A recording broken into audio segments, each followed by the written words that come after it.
میں جو پڑھ رہا ہوں 3 سال کے اندر کا واقعہ ہے، کربلا معلیٰ میں ہوا ہے۔ اس واقعے کے عینی شاہد زندہ ہیں، موجود ہیں۔ واقعہ یہ ہے کہ یورپ سے ایک قافلہ کربلا معلیٰ، نجف اشرف، چونکہ ایئرپورٹ نجف میں بھی ہے، بغداد میں بھی ہے، نجف آئے، نجف سے زیارتیں کر کے وہ قافلہ کربلا جانے لگا۔ اس قافلے میں اور جہاں بہت سارے لوگ تھے، اسی قافلے میں ایک نوجوان ہے جس نے اس روایت واقعے کو نقل کیا ہے، اور اس نوجوان کا کردار چونکہ آخر تک رہا ہے، ہو گئی مجلس میں اس کو محفوظ کیجیے گا۔ وہ نوجوان یہ کہتا ہے کہ قافلے میں بہت سے اور فیملیز تھیں، تو ایک خاندان وہ تھا جس میں ایک ماں تھی، ان کی ایک بیٹی تھی اور بیٹی کا 10 سال کا بیٹا۔ یہ 3 افراد ایک خاندان پر مشتمل، نانی ہے، بیٹی ہے، بچے کی نانی ہے اور بچے کی ماں ہے، اور 10 سال کا بچہ ہے، لڑکا۔ یہ لوگ یورپ سے آئے تھے۔ تو وہ کہتا ہے کہ جب ہم لوگ نجف سے کربلا کے لیے جانے لگے تو راستے میں سیطرے پڑتے ہیں، چیک پوسٹ ہے، تو اس پہ روکا گیا فوجیوں نے۔ تو انہوں نے کہا آپ اتر آئیے سب لوگ، تو ہم گئے بس کو بھی چیک کر لیں۔ تو سب اتر آئے تو لڑکے کی ماں نے، بچے کی ماں نے کہا آفیسر سے کہ بچہ جو ہے وہ ابھی سویا ہے، تو اگر آپ اجازت دیں تو بچے کو میں سوتا چھوڑ دوں، گاڑی میں اٹھاؤں گی تو نیند خراب ہوگی۔ چلے ٹھیک ہے۔ خیر وہ لوگ سب اتر آئے، چیکنگ کر کے آفیسر نیچے اترا تو اس نے کچھ مردوں کو بلایا اور مردوں کو بلا کر کہا کہ وہ جو بچہ جس کو آپ نے سوتا چھوڑا تھا وہ تو مر چکا ہے۔ وہ 10 سال کا بچہ، لوگوں نے نبضیں دیکھی، بچہ مر چکا تھا۔ ہے اب ظاہر ہے 10 سال کا بچہ، ماں ہے، نانی ہے، مرد بھی کوئی نہیں ہے گھر کا ساتھ، ماں کی کیا حالت ہوئی ہوگی۔ آفیسر نے یہ کہا کہ چونکہ اب آپ کے ساتھ میت ہے اس لیے اب آپ لوگ کربلا ابھی نہیں جا سکتے، نجف قریب ہے، آپ پہلے نجف واپس چلے جائیں اور بچے کی تدفین کر لیں، پھر آپ لوگ کربلا آئیے گا۔ یہ لوگ واپس نجف ہو گئے۔ اس نوجوان نے جس نے واقعے کو نقل کیا ہے، اس نے بچے کو اپنے ہاتھ سے قبر میں اتارا ہے، وادی السلام میں تدفین کی ہے۔ یہ لوگ کہتے ہیں کہ ہم لوگ تدفین کی بچے کی، خیر وہ جو وقت بھی گزرا، پھر ہم لوگ کربلا آ گئے۔ بچے کی ماں پر یہ اثر ہوا کہ اس کے بعد سے وہ کسی حرم میں نہیں گئی زیارت کرنے۔ دیکھیے میں ایک بات عرض کر دوں اس سے پہلے کہ واقعہ آگے بڑھاؤں، ہر انسان کے قلب کی ایک الگ کیفیت ہوتی ہے اور اس کا مولا سے اپنا لگاؤ ہوتا ہے۔ ہم کسی کے طور طریقوں پر کہ وہ مولا کے ساتھ کیسا لگاؤ رکھتا ہے، ہم اس پر اعتراض نہیں کر سکتے۔ وہ عورت، وہ ماں بچے کی کسی حرم میں نہیں گئی، لوگوں نے بہت سمجھایا، اس کی ماں نے، بچے کی نانی نے کہا کہ بیٹا اللہ نے دیا تھا، لے لیا مولا نے واپس، اور دے دیں گے تم، چلو خیر۔ کئی دن گزر گئے، جب یہ لوگ واپس ہونے لگے اور ان کی فلائٹ تھی تو اب ان کو چونکہ واپس جانا تھا نجف، تو کربلا معلیٰ سے، تو اس کی ماں نے کہا لڑکی کی، بچے کی نانی نے کہ بیٹا اب ہم لوگ جا رہے ہیں، جانے پھر کب کربلا آنا ہو الوداع کر لو، روزے سے رخصت ہو لو۔ تو کہتے ہیں کہ یہ سمجھانے پر وہ بچے کی ماں آ گئی۔ واقعہ اب اس کے بعد جو ہے مجھے نہیں معلوم آپ کیسے سنیں گے۔ وہ کہتے ہیں کہ جس وقت وہ ماں ان کے کہنے پر آئی تو یہ پورا قافلہ، چونکہ پارٹیشن جب سے لگے ہیں روزوں میں تو اندر زیارت نہیں پڑھ سکتے، تو صحن میں کھڑے ہو کر روزے کے یہ حضرت عباس کے صحن میں زیارت پڑھ رہے تھے، پورا قافلہ زیارت پڑھ رہا تھا۔ تو یہ نوجوان کہتا ہے کہ ہم لوگ زیارت پڑھ رہے تھے کہ ہم نے دیکھا بچہ سامنے سے چلتا ہوا۔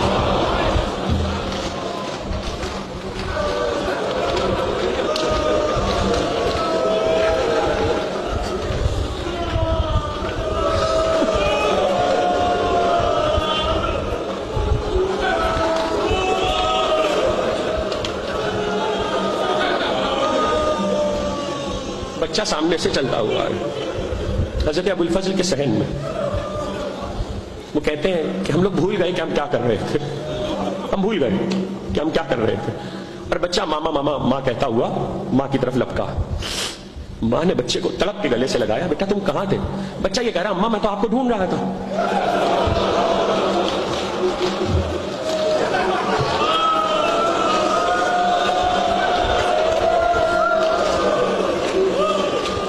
جن لفظوں میں بچے نے سنائی ہے بات، انہی لفظوں میں عرض کر رہا ہوں۔ بچے نے کہا کہ ماما میں آپ کو ڈھونڈ رہا تھا۔ تو کہا بیٹا پھر تم یہاں کیسے پہنچے؟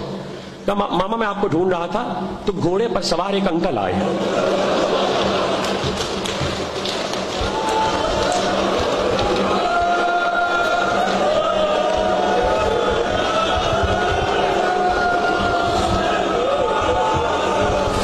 خدا آپ کی آوازوں پہ رحمت نازل کرے، خدا آپ کی آنکھوں پہ رحمت نازل کرے۔ جوان تھے، وہ مجھ سے کہنے لگے تم کس کو ڈھونڈ رہے ہو؟ کہ میں اپنی ماں کو ڈھونڈ رہا ہوں۔ تو مجھ سے کہنے لگے اچھا ایسا کرو، میرے گھوڑے پہ میرے پیچھے بیٹھ جاؤ، میری پشت کے پاس گھوڑے پہ بیٹھ جاؤ۔ تو میں نے کہا کہ انکل میں تو گھوڑے پہ نہیں بیٹھ سکتا، گھوڑا بہت اونچا ہے، آپ ذرا اپنا ہاتھ بڑھا دیجیے۔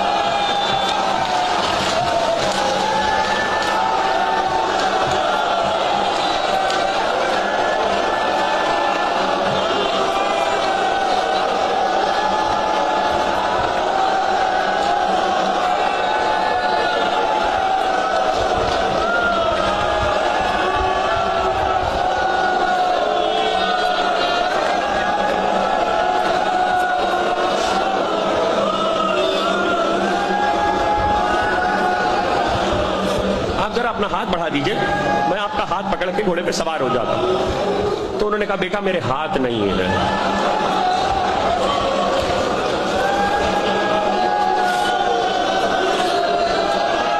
بیٹا میرے ہاتھ نہیں ہے، خدا آپ کی آوازوں پہ رحمت نازل کرے، مجھے نہیں معلوم اب اس سے کیا پڑھا جائے گا اور کیا نہیں پڑھا جائے گا، بیٹا میرے ہاتھ نہیں ہے۔ تو انہوں نے کہا اچھا بیٹا میں گھوڑے کو بٹھا دیتا ہوں، تم گھوڑے پہ سوار ہو جاؤ۔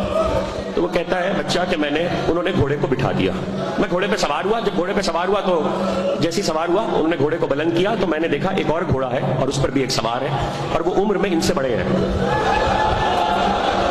تو وہ بچہ کہتا ہے کہ وہ جو دوسرے سوار تھے انہوں نے میری طرف دیکھ کر اور ان سوار کی طرف جن کے گھوڑے پہ میں بیٹھا تھا ان کی طرف اشارہ کر کے کہا بیٹا تمہیں معلوم ہے انہوں نے ہم سے کہا ہے تو ہم تمہیں واپس لائے ہیں۔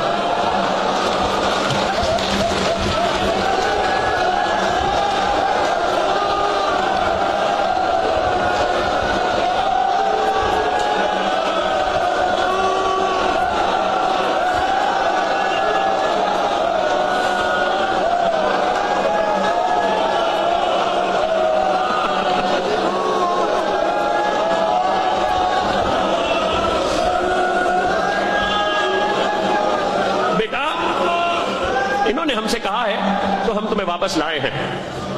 ایک مرتبہ وہ نوجوان جس نے واقعے کو نقل کیا ہے وہ نوجوان کہتا ہے کہ بچہ جو قمیض شرٹ پہنا ہوا تھا تو میں نے دیکھا کہ شرٹ پہ خون لگا ہے، ہم نے دیکھا شرٹ پہ خون لگا ہے تو ہم نے بچے سے پوچھا کہ بیٹا یہ تمہاری شرٹ پہ خون کیسا ہے؟ تو بچہ کہنے لگا کہ بھائی بات یہ ہے کہ جب میں گھوڑے پہ بیٹھا تو ان انکل نے مجھ سے کہا کہ ایسا کرو تم گر جاؤ گے تو میری کمر میں ہاتھ ڈال کے مجھے مضبوطی سے پکڑ لو۔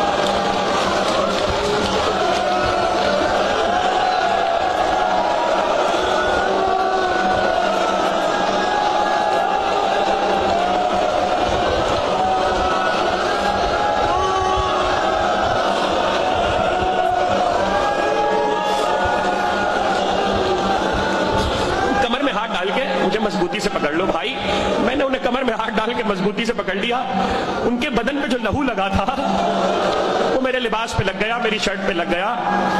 یہ نوجوان کہتا ہے کہ ہم لوگوں کے سمجھ میں ہی نہیں آیا، ہم اتنے حواس کھو چکے تھے، کہتے ہم لوگوں کی فلائٹ تھی لیکن ہم نے فلائٹ مس کر دی اور ہم واپس نجف گئے۔ اس نوجوان کا بیان ہے، کہتا ہم نجف گئے، واقعہ ختم ہو گیا، کہتا کہ ہم نجف گئے اور میں نے وادی السلام میں وہاں باقاعدہ انتظامیہ سے اجازت لی قبر کھودنے کی، یہ واقعہ سنا کر۔ تو کہتا ہے جس قبر میں نے بچے کو اتارا تھا اپنے ہاتھوں سے، جب میں نے قبر کھودی ہے تو اس میں خالی کفن رکھا ہوا تھا۔